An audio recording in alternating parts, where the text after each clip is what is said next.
आज Poonam love marriage करके अपने पापा के पास आई और अपने पापा से कहने लगी कि पापा मैंने अपनी पसंद के लड़के से शादी कर ली। उसके बाद पापा बहुत गुस्से में थे और वो बहुत ही सुलझे हुए शख्स थे। उसने बस अपनी बेटी से इतना कहा कि मेरे घर से निकल जाओ। बेटी ने कहा अभी इनके पास कोई काम नहीं है, हमें रहने दीजिए, हम बाद में चले जाएंगे। पर उसके पापा ने एक नहीं सुनी और उसे घर से बाहर कर दिया। कुछ साल बीत गए। अब पूनम के पापा नहीं रहे और दुर्भाग्यवश जिस लड़के ने पूनम से शादी की वो भी उसे धोखा देकर भाग गया। पूनम की एक लड़की और एक लड़का था। पूनम खुद का एक रेस्टोरेंट चला रही थी जिससे उसका जीवन यापन हो रहा था। पूनम को जब ये खबर हुई कि उसके पापा नहीं रहे तो उसने मन में सोचा, अच्छा हुआ मुझे घर से निकाल दिया था, दर दर की ठोकरें खाने को छोड़ दिया। मेरे पति के छोड़े जाने के बाद भी मुझे घर नहीं बुलाया। मैं नहीं जाऊंगी उनकी अंतिम यात्रा में। पर उसके ताऊजी ने कहा पूनम जाने वाला शख्स तो चला गया, अब उनसे दुश्मनी कैसी।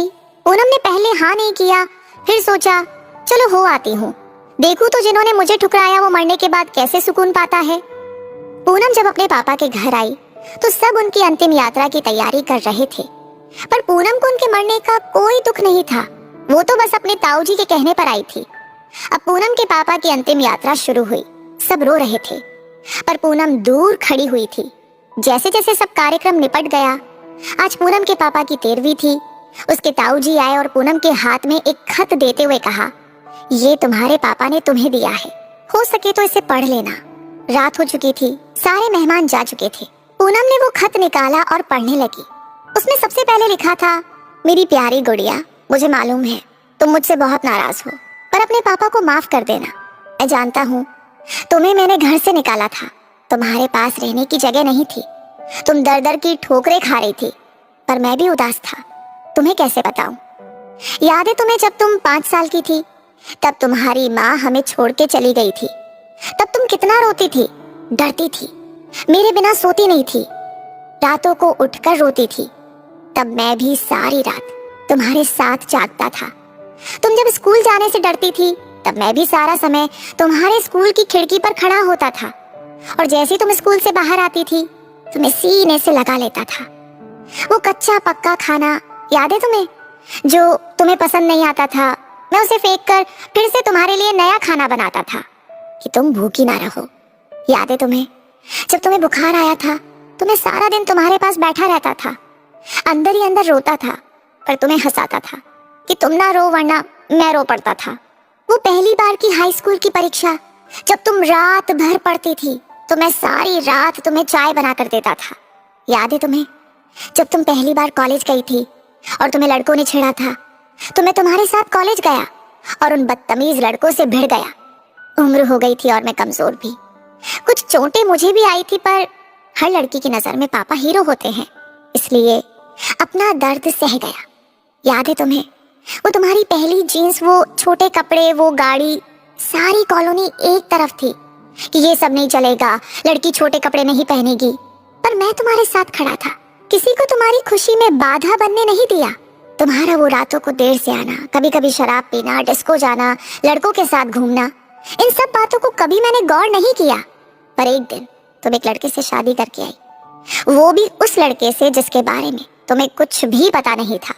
तुम्हारा पापा हूँ, मैंने उस लड़के के बारे में सब पता किया। उसने न जाने वासना और पैसे के लिए कितनी लड़कियों को धोखा दिया, पर तुम तो उस वक्त प्रेम में अंधी थी। तुमने एक बार भी मुझसे नहीं पूछा और सीधा शादी करके आ गई। मेरे कितने अरमान थे, तुम्हें डोली में बिठाऊं, चांद तारों की तरह तुम्हें सजाऊं, ऐसी धूमधाम से शादी करूं कि लोग बोल पड़े, वो देखो शर्मा जी, जिन्होंने अपनी बच्ची को इतने नाजों से अकेले पाला है। पर तुमने मेरे सारे ख्वाब तोड़ दिए। खैर, इन सब बातों का कोई मतलब नहीं है। मैंने तो तुम्हारे लिए खत इसलिए छोड़ा है कि कुछ बता सकूं। मेरी गुड़िया, अलमारी में तुम्हारी माँ के गहने और मैंने जो तुम्हारी शादी के लिए गहने खरीदे थे वो सब रखे हैं। 3-4 घर और कुछ जमीनें हैं, मैंने सब तुम्हारे और तुम्हारे बच्चों के नाम कर दी हैं। कुछ पैसे बैंक में हैं, तुम बैंक जाकर उसे निकाल लेना। और आखिरी में बस इतना ही कहूंगा कि गुड़िया, काश तुमने मुझे समझा होता। मैं तुम्हारा दुश्मन नहीं था, तुम्हारा पापा था, वो पापा जिसने तुम्हारी माँ के मरने के बाद भी दूसरी शादी नहीं की, लोगों के ताने सुने, गालियां सुनी, न जाने कितने रिश्ते ठुकराए, पर तुम्हें दूसरी माँ से कष्ट ना हो इसलिए खुद की ख्वाहिशें मार दी। अंत में बस इतना ही कहूंगा कि मेरी गुड़िया, जिस दिन तुम शादी के जोड़े में घर आई थी, तुम्हारा बाप पहली बार टूटा था। तुम्हारी माँ के मरने के समय भी उतना नहीं रोया मैं जितना उस वक्त, और उस दिन से हर दिन रोया। इसलिए नहीं कि समाज, जात, परिवार, रिश्तेदार क्या कहेंगे, इसलिए वो जो मेरी नन्ही सी गुड़िया सूसू तक करने के लिए सारी रात मुझे उठाती थी, पर जिसने शादी का इतना बड़ा फैसला लिया पर मुझे एक बार भी बताना सही नहीं समझा। गुड़िया, अब तो तुम भी माँ हो। औलाद का दर्द, खुशी सब क्या होता है, वो जब दिल तोड़ते हैं तो कैसा लगता है। ईश्वर तुम्हें कभी ये दर्द ना दिखाए। एक खराब पिता ही समझ के मुझे माफ कर देना मेरी गुड़िया। तुम्हारा पापा अच्छा नहीं था जो तुमने उसे इतना बड़ा दर्द दिया। अब खत यहीं समाप्त कर रहा हूँ, हो सके तो माफ कर देना। और खत के साथ एक ड्राइंग लगी थी जो खुद कभी पूनम ने बचपन में बनाई थी, और उसमें लिखा था, आई लव यू मेरे पापा, मेरे हीरो, मैं आपकी हर बात मानूंगी। पूनम रो रही थी। उतने में उसके ताऊजी आ गए। पूनम ने उन्हें रोते रोते सब कुछ बताया, पर एक बात उसके ताऊजी ने बताई। उसके ताऊजी ने कहा कि पूनम, वो जो तुम्हें रेस्टोरेंट खोलने के और घर खरीदने के पैसे जो मैंने दिए थे, वो मैंने नहीं बल्कि तुम्हारे पिताजी ने मुझसे दिलवाए थे। क्योंकि औलाद चाहे कितनी भी बुरी हो, माँ बाप कभी बुरे नहीं होते। औलाद चाहे माँ बाप को छोड़ दे, माँ बाप मरने के बाद भी अपने बच्चों को दुआ देते हैं